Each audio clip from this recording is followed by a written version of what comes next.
Hola, soy Roberto Junquera y en este vídeo te quiero hacer una reflexión sobre una lesión bastante frecuente y que a veces tenemos cierta dificultad en obtener buenos resultados. Estoy hablando del choque femoroacetabular, ¿eh? Aquí tenemos un modelo anatómico y ese choque femoroacetabular es el preludio, nos está avisando, cuando da esos síntomas, sobre todo con dolor en la ingle, nos está avisando de que no muchos años más tarde va a haber una artrosis de cadera. Y afortunadamente la parte positiva es que este aviso nos puede poner en guardia y podemos solventar, prevenir esa operación quirúrgica, a veces con mucho éxito. También decir que a veces este choque femoroacetabular lo que acaba produciendo es también una lesión previa a la artrosis, pero que también la vemos frecuentemente, que es la rotura o la lesión del labrum. Te voy a enseñar un vídeo para que veas un poco la función del labrum. Es un vídeo muy interesante que creo que te va a gustar bastante. Te lo pongo en pantalla completa, ¿vale? Vemos aquí la cabeza del fémur, separado un poco del cótilo, y apreciamos que cuando el labrum está íntegro, como vemos la telilla que vemos arriba, la cabeza del fémur está compactada con respecto al cótilo como si hiciera una ventosa. Es decir, colabora junto con los ligamentos y cápsula en dar estabilidad a la articulación coxofemoral.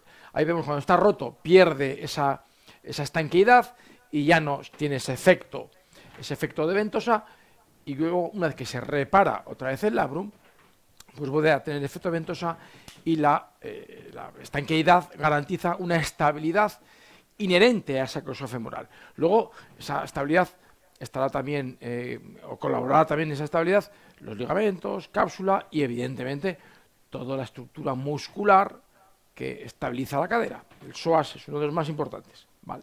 Entonces, cuando empieza a doler la ingle, bien sea con un choque femoroacetabular o que ese choque con el tiempo haya producido una lesión del labrum, nos está anticipando una artrosis de cadera.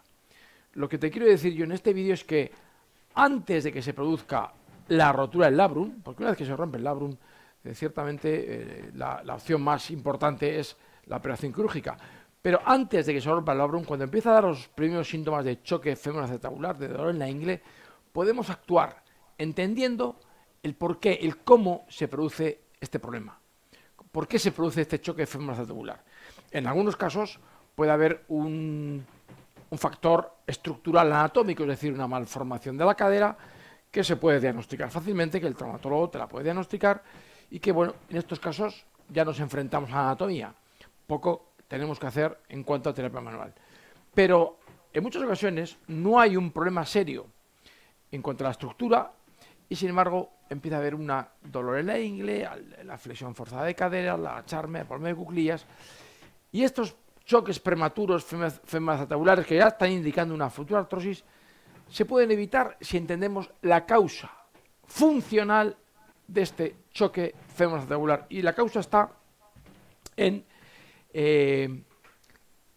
un mal funcionamiento de la pelvis. Te lo voy a enseñar en un ejemplo aquí, vale, pizarra. Cuando tenemos una rigidez pélvica, perdona, voy a poner ahí, eso es. Cuando tenemos una rigidez en la zona lumbopélvica, toda zona rígida siempre genera una compensación de hipermovilidad. Zona rígida, la de al lado, será una zona hipermóvil.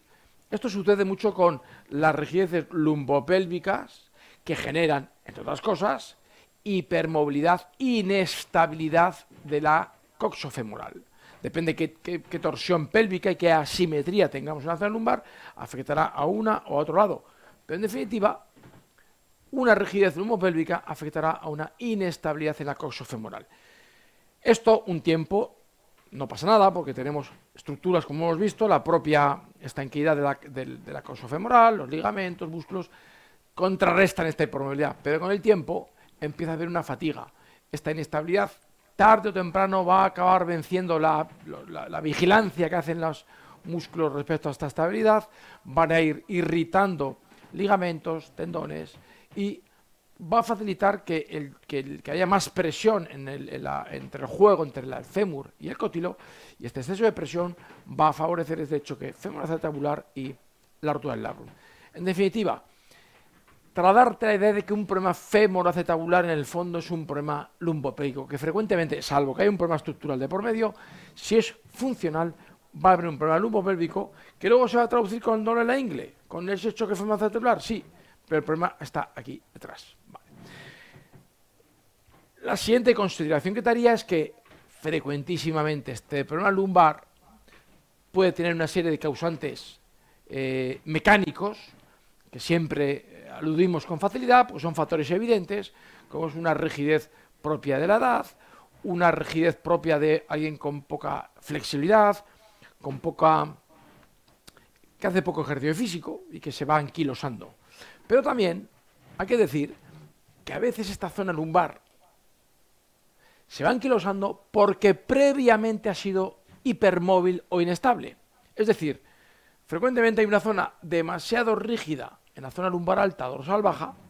Este exceso de rigidez genera de forma compensatoria una inestabilidad abajo en las vértebras lumbares bajas, L4, L5, L5, S1 y sacro, y esta inestabilidad acaba por bloqueos vertebrales. ¿De acuerdo? Y estos bloqueos vertebrales ya generan una protección secundaria muscular que genera que toda la zona se quede en bloque.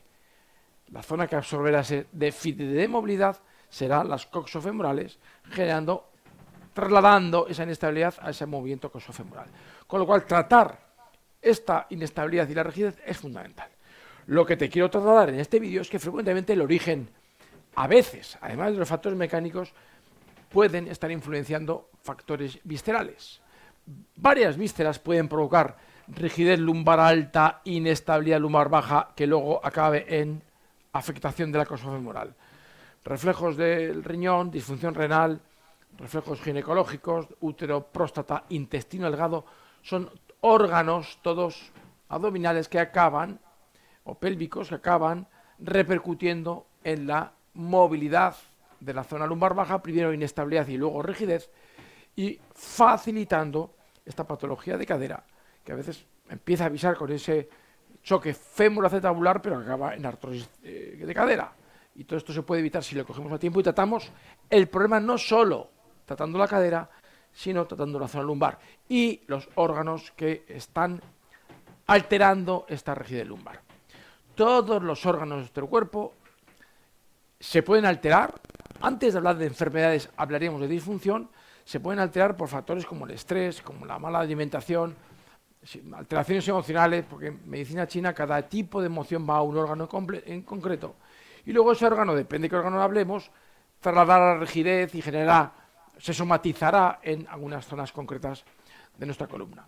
El ejemplo más habitual es el del corazón, el más habitual no es el más frecuente, todo lo contrario, pero el que sí puedes entender, porque habrás observado alguna vez o habrás oído que alguien cuando tiene una angina de pecho, a veces su primer aviso lo da a nivel de dolor supraclavicular, infraclavicular, cervical, bloqueo de primera, segunda, tercera costilla y dolor axilar hacia el brazo.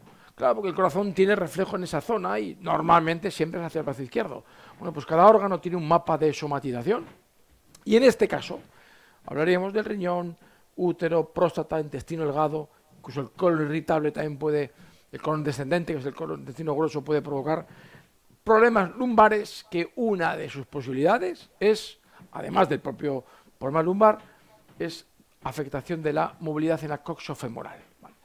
Me parece una visión muy interesante para, si cogemos este problema a tiempo, añadir a la terapia manual que habitualmente haces en la articulación de la cadera, estiramientos del psoas o del piramidal, terapia manual en estos músculos, a base de fortalecimiento, de punción seca, de diatermia, lo que tú quieras hacer en esa zona, añadir esta visión que te he contado yo de tratamiento de la zona lumbar, no solo tratamiento de la zona lumbar con terapia manual, sino tratando los órganos que favorecen esos problemas lumbares.